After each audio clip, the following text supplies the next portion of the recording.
La création d'une facture dans Small. Il y a plusieurs moyens de créer une facture, comme par exemple à partir d'une fiche client ou d'une fiche projet. Dans ce cas, le projet sera également lié à la facture. Ou alors, nous pouvons nous rendre dans le menu Vente, Facture, et nous pouvons voir que nous avons déjà quelques factures enregistrées. Pour l'exemple, nous allons créer une nouvelle facture. Ici, nous pouvons voir que la facture a pour l'instant le statut de brouillon. Nous allons sélectionner un client, Michael B. Jordan. Au niveau du projet, il vous est possible de lier un projet à cette facture si vous utilisez cette fonctionnalité. L'objet peut par exemple être le titre de la facture.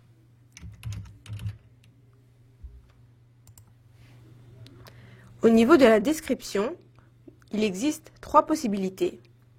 Nous allons sélectionner un article,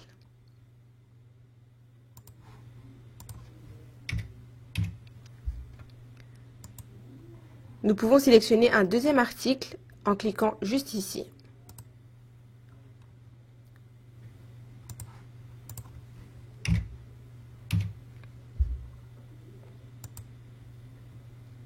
Il vous est possible de personnaliser cette liste d'articles en vous rendant dans les paramètres catalogue de vente.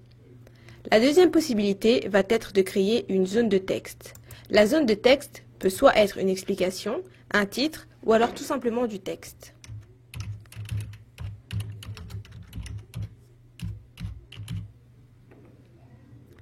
En cliquant juste ici, il vous est possible de déplacer la zone de texte.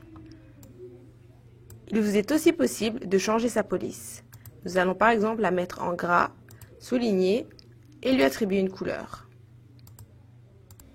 Et enfin, le signal euro ici vous permet d'afficher un sous-total.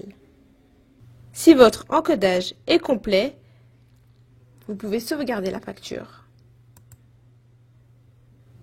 Nous pouvons voir qu'après sauvegarde, la facture garde le statut de brouillon. Si votre saisie est complète, vous pouvez valider la facture.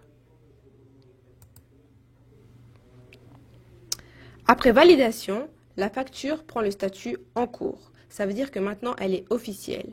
Elle a désormais un numéro de référence, une date d'échéance et l'échéance ici se trouve dans les paramètres de la fiche client.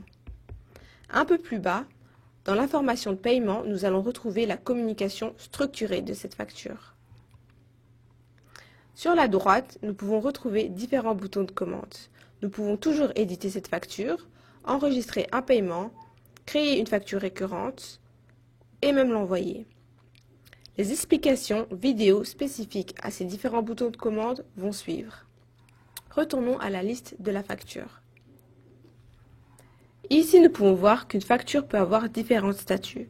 Elle peut être soit en cours, soit payée ou alors en retard. Les indicateurs qui se trouvent ici à droite correspondent à la somme de la liste des factures. En appuyant sur « Chercher », il vous est possible de filtrer les factures grâce aux différents paramètres. Merci pour votre attention. À bientôt!